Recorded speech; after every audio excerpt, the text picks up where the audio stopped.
Familia Peregrina, las voces de quienes andan en el camino. ¡Yeah! ¡Qué familia más bonita! ¡Gracias, Dios mío! ¡Sí!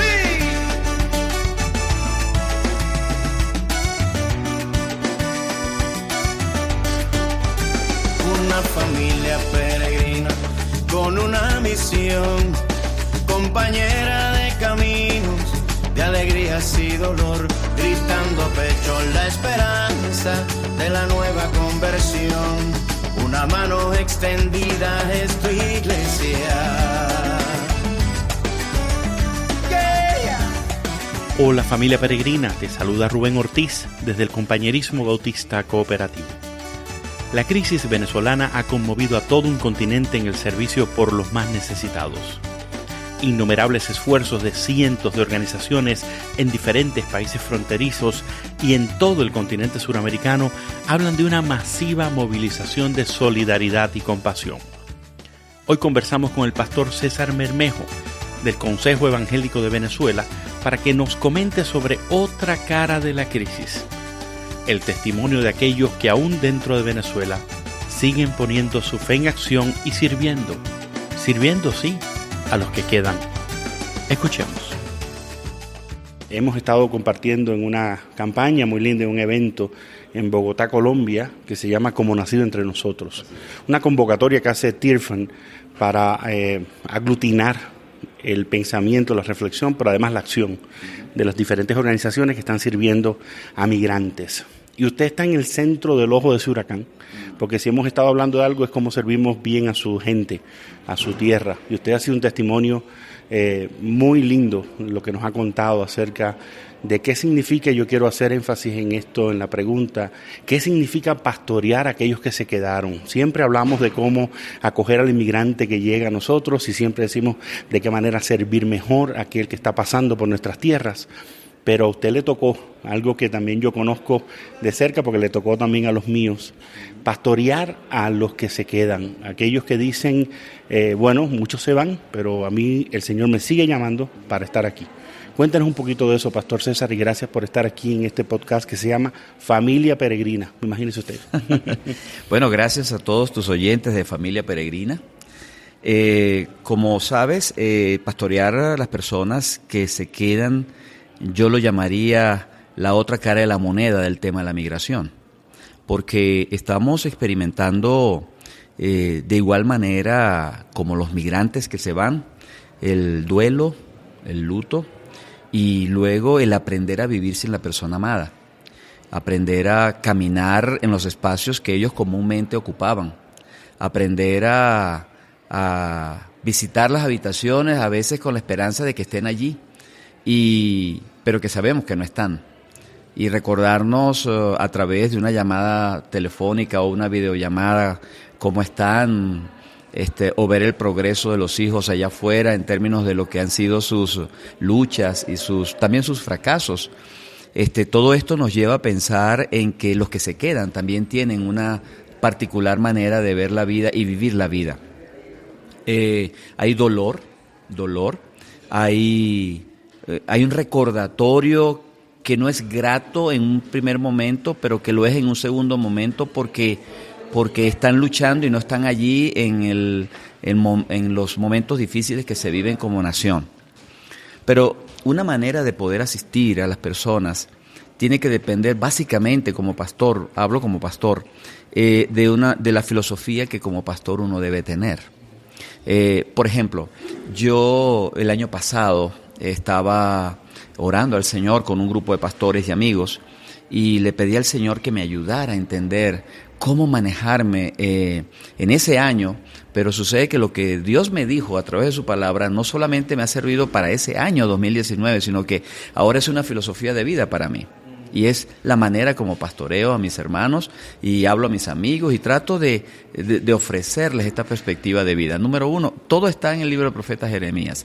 El Señor me habló acerca de que no le hiciera caso a los rumores, porque los rumores hacen desfallecer a la gente. Y yo le digo a los que se van, si usted se va a ir, esté seguro de que no se va por un rumor.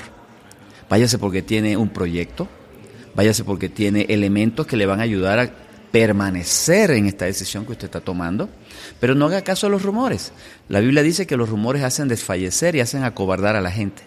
Y dice, los rumores van, los rumores vienen, año tras año nacen nuevos rumores y un gobierno se levanta contra otro, dice la Escritura. Eso está en Jeremías 51:46. Entonces yo dije, vaya Señor, gracias. Gracias porque me das las razones por qué no hacer caso a los rumores. Así que trato de vivir y enseñarle a los que estoy con ellos. No son los rumores los que van a mover nuestro corazón. Es la verdad.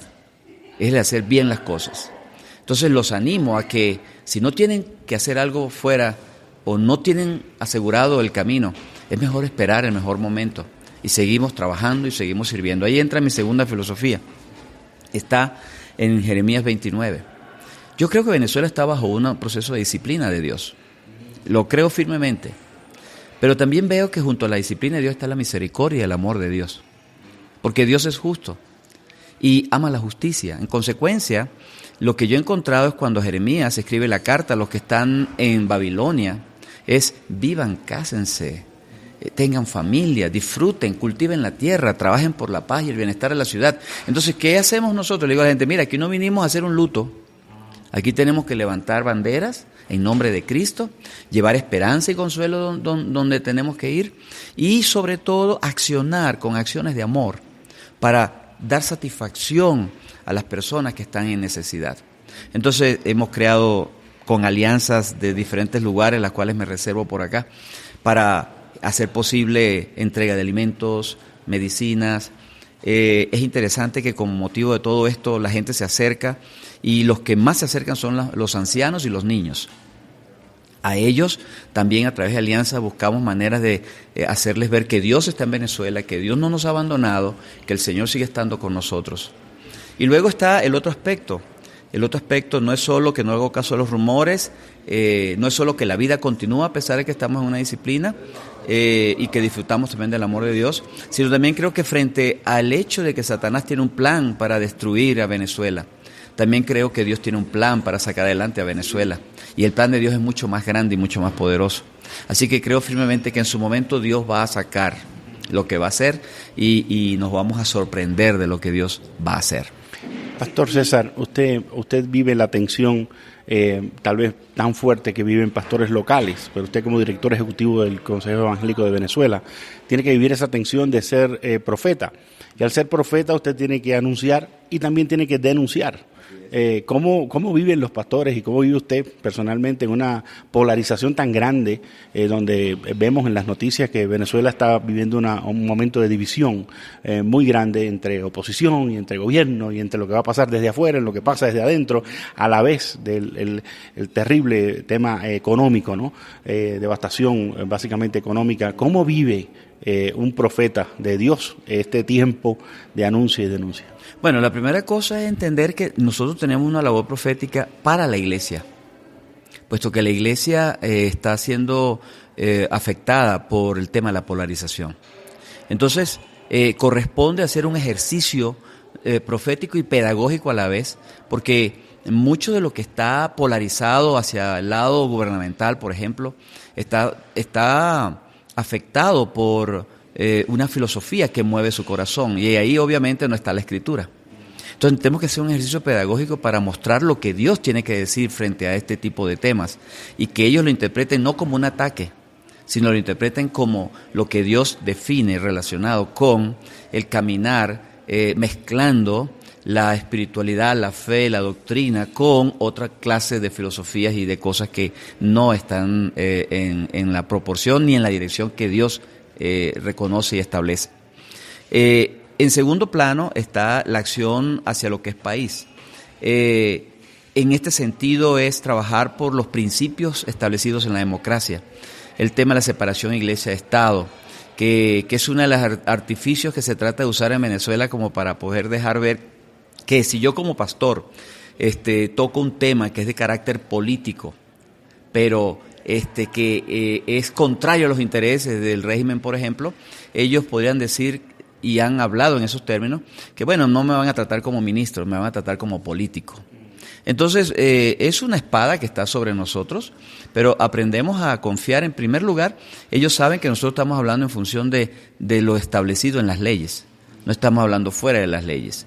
Si a mí me hablan de que hay un principio de separación de todos los poderes, nosotros defendemos el principio de separación de todos los poderes, pero estamos en contra de todos los poderes al servicio de. Entonces, ahí tenemos que decir algo. El año 2017, por ejemplo, fue un momento muy difícil para nosotros en el Consejo, ya que el presidente establece el mecanismo de una consulta, de llamar a la creación de una Asamblea Nacional Constituyente paralela a la Asamblea Nacional de nuestro país.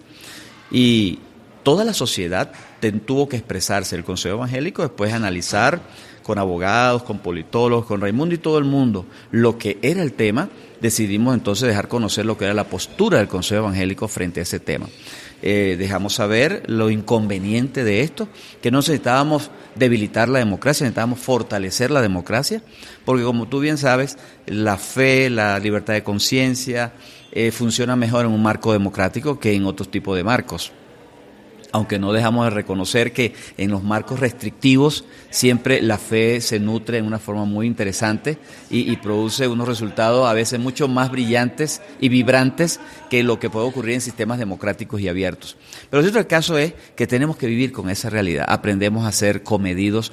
Es difícil, por ejemplo, el tema comunicacional en Venezuela, porque los medios de comunicación en Venezuela, más de 140 medios de comunicación están al servicio del gobierno. Es decir, si tú quieres tratar de saltar la barda, te es sumamente complicado. Así que no es tan fácil muchas veces poder dejar notar nuestra voz por la limitación comunicacional en la que se vive. Y no todos los medios están dispuestos a una entrevista o a permitir que tú hables con la libertad con la que tienes que hablar, porque ellos son motivo luego de censura. Entonces, es una realidad a la que tenemos que aprender a vivir y aprender a usar los momentos y los tiempos.